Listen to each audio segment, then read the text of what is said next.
You are who you choose to be, said the well-known poet Ted Hughes.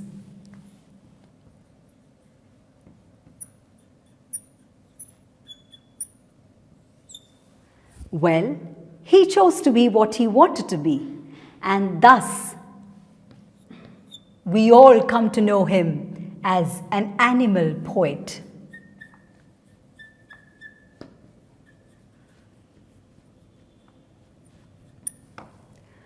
Well, before we look into the details of him as an animal poet or his imageries of animals in his poem, let's have a look at his life. He is a very well-known British poet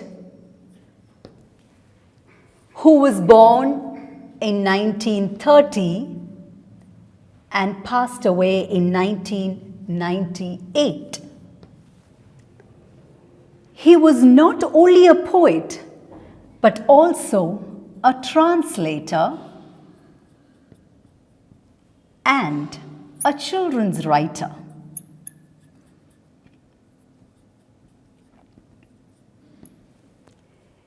It is his contributions in translation and his writing for children and his poems which brought him such a big or a huge popularity.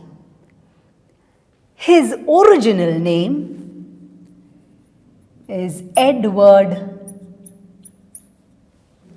James Hughes.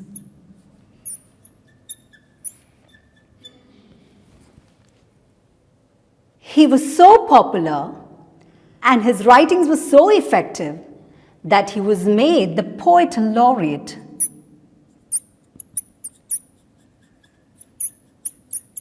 in 1984 and continued to be the British poet laureate until his death in 1998. Ted Hughes was a person who enjoyed fishing and hunting. And very interestingly, we also see that he was a person who also worked at the London Zoo. It is this position at the London Zoo which actually offered him plentiful opportunities to observe these animals and birds at a very close quarters. And this is also one of the main sources of his writing and his involvement with the animals at the zoo, which brings about a lot of animal images in his poems. Now, Ted Hughes was married to Sylvia Plath. Sylvia Plath is a well-known American poet.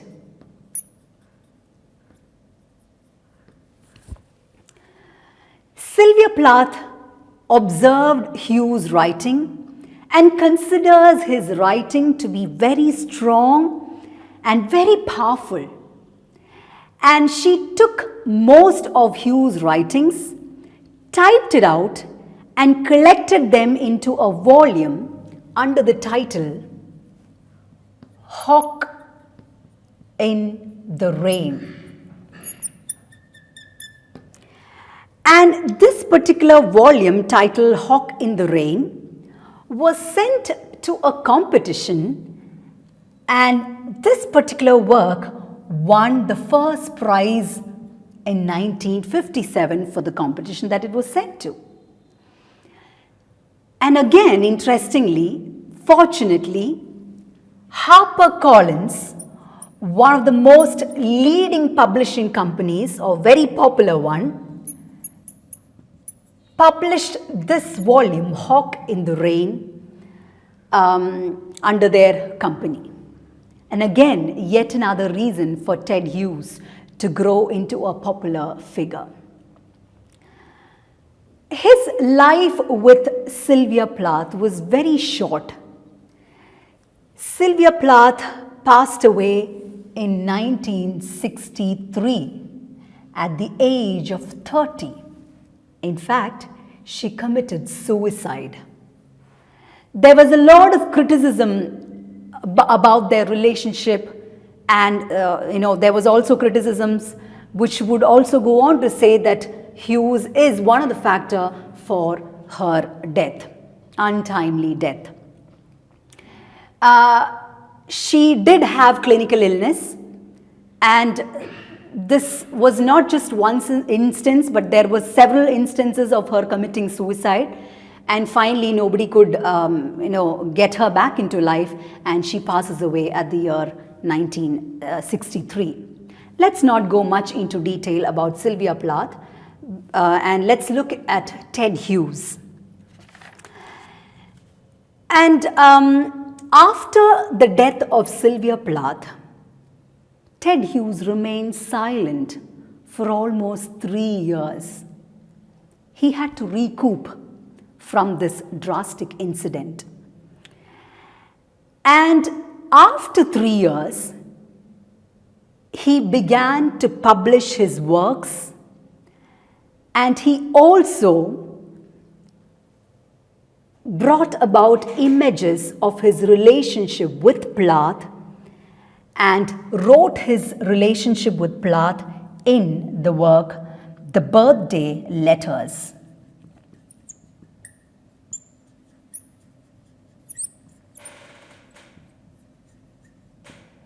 This was published in 1998, right before his death.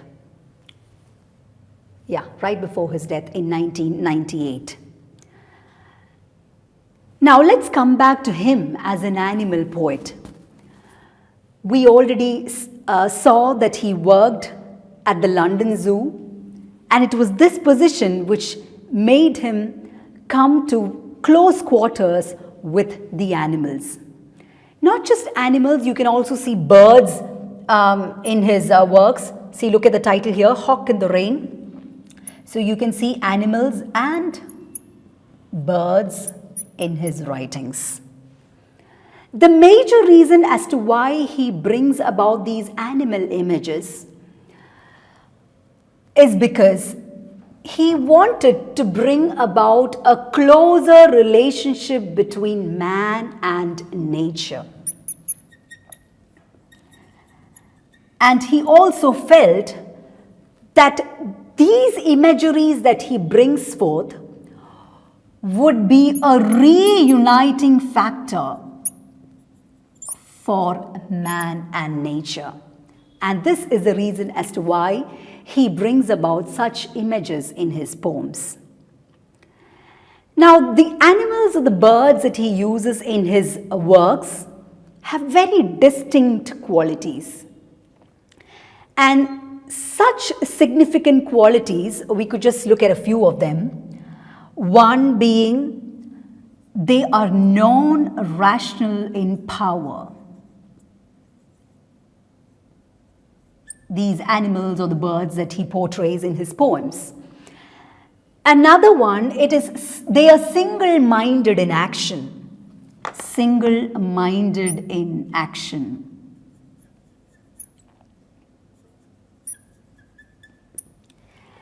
And yet another quality that he brings forth is they are self-centered in nature. They are self-centered. And he also says that they are devoid of the fantasies and they work on their instincts, unlike man. And very importantly, you can see that all these animal imageries are used metaphorically. Almost all his poems are written in a figurative language, and these animal images are metaphorically used. We'll have a closer look at his poem, The Jaguar. Again, look at the title, an animal that he brings forth. There are many other works like this. There's another work under the title The Thought Fox. crow. You could very well know from his title of the poems that they are all based on animals or birds. So we'll have a very closer look at jaguar in the next class, a poem that talks about animals, especially the jaguar.